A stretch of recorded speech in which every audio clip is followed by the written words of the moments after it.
The Terrible Old Man by H.P. Lovecraft. It was the design of Angelo Ricci and John Zanuck and Manuel Silva to call on the terrible old man. This old man dwells all alone in a very ancient house on Water Street near the sea, and is reputed to be both exceedingly rich and exceedingly feeble, which forms a situation very attractive to men of the profession of mercers Ricci, Zanuck, and Silva, for that profession was nothing less dignified than robbery. The inhabitants of Kingsport say and think many things about the terrible old man, which generally keeps him safe from the attention of gentlemen like Mr. Ricci and his colleagues, despite the almost certain fact that he hides a fortune of indefinite magnitude somewhere about his musty and venerable abode. He is, in truth, a very strange person, believed to have been a captain of East India clipper ships in his day, so old that no one can remember when he was young, and so taciturn that few know his real name. Among the gnarled trees in the front yard of his aged and neglected place he maintains a strange collection of large stones, oddly grouped and painted so that they resemble the idols of some obscure Eastern temple. This collection frightens away most of the small boys who love to taunt the terrible old man about his long white hair and beard, or to break the small paned windows of his dwelling with wicked missiles. But there are other things which frighten the older and more curious folks, who sometimes steal up to the house to peer in through the dusty panes.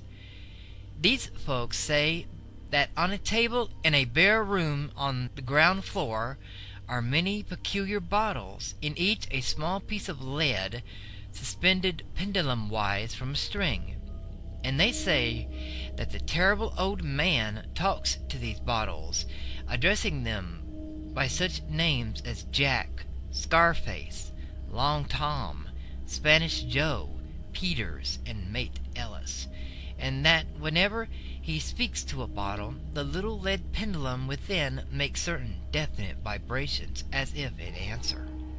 Those who have watched the tall, lean, terrible old man in these peculiar conversations do not watch him again. But Angelo Ricci and Joe Zanuck and Manuel Silva were not of Kingsport blood. They were of that new and heterogeneous alien stock which lies outside the charmed circle of New England life and traditions, and they saw in the terrible old man merely a tottering, almost helpless graybeard who could not walk without the aid of his knotted cane, and whose thin, weak hands shook pitifully. They were really quite sorry in their way for the lonely, unpopular old fellow whom everybody shunned, and at whom all the dogs barked singularly. But this is his business, and to a robber whose soul is in his profession, there is a lure and a challenge about a very old and very feeble man who has no account at the bank, and who pays for a few necessities at the village store with Spanish gold and silver minted 2 centuries ago. Messrs. Ricci, Zanuck, and Silva selected the night of April 11th for their call. Mr. Ricci and Mr. Silva were to interview the poor old gentleman, while Mr. Zanuck waited for them in their presumable metallic burden with a covered motor car in Ship Street, by the gate in the tall rear wall of their host's grounds.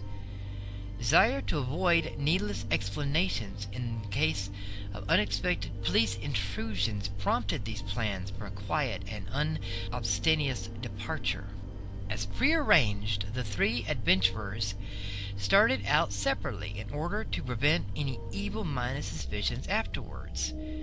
Messrs. Ricci and Silva met in Water Street by the old man's front gate, and although they did not like the way the moon shone down upon the painted stones through the budding branches of the gnarled trees, they had more important things to think about than mere idle superstition. They feared it might be unpleasant work, making the terrible old man loquacious concerning his hoarded gold and silver, for aged sea captains are notably stubborn and perverse. Still, he was very old and very feeble, and there were two visitors. Messrs. Ritchie and Silva were experienced in the art of making unwilling persons voluble, and the screams of a weak and exceptionally vulnerable old man could be easily muffled. So they moved up to the only lighted window and heard the terrible old man talking childishly to his bottles with pendulums.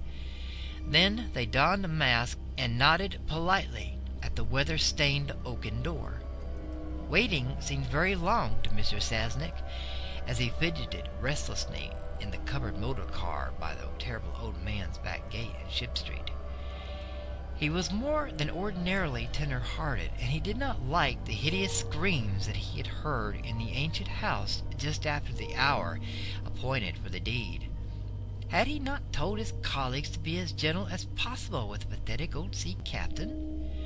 Very nervously he watched that narrow oaken gate in the high and ivy-clad stone wall.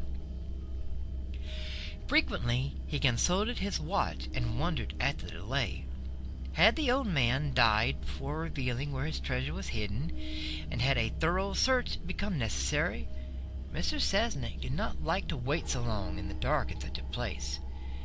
Then he sensed a soft tread or tapping on the walk inside the gate, heard a gentle fumbling at the rusty latch, and saw the narrow heavy door swing inward.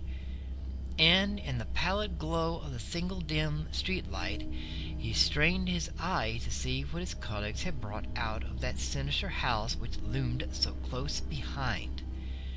But when he looked, he did not see what he had expected, for his colleagues were not there at all, but only the terrible old man, leaning quietly on his knotted cane and smiling hideously. Mr. Sasnick had never before noticed the color of that man's eyes. Now he saw that they were yellow.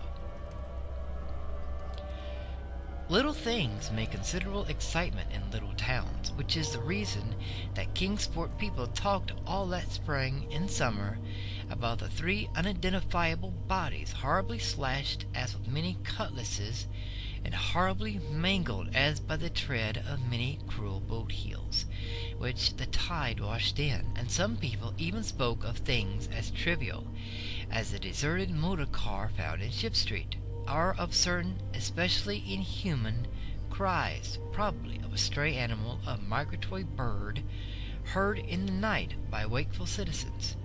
But in this idle village gossip the terrible old man took no interest at all. He was by nature reserved, and when one is old and feeble, one's reserve is doubly strong. Besides, so ancient a sea captain must have witnessed scores of things much more stirring in the far-off days of his unremembered youth. End of The Terrible Old Man.